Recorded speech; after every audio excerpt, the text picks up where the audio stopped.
Sa gitna ng ingay matapos ang mga paratang ni dating Ako Bicol Representative Saldico, iginiit ni Chairman Emeritus Dr. Jose Antonio Goycha na hanggang ngayon ay wala pa ring naipakikitang ebidensya si Ko na nag-uugnay kay Pangulong Bongbong Marcos o kay dating House Speaker Martin Romualdez na umano'y 100 bilyong insertion.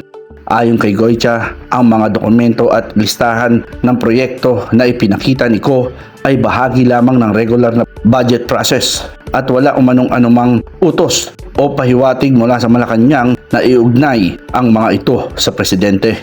Binigyan din niya ang timing ng paglalantad ni Ko na umano'y sumabay sa mga planong kilos protesta ng ilang grupo, kaya dapat niya ay maging mapanuri ang publiko.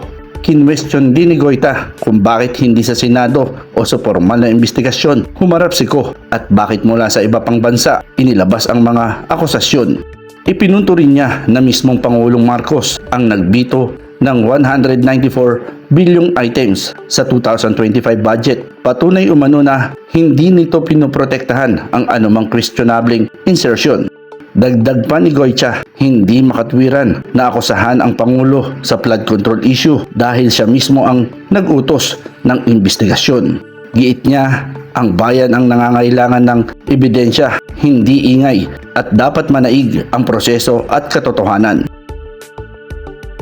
Ako, si Boboy Patriarca, nag-uulat.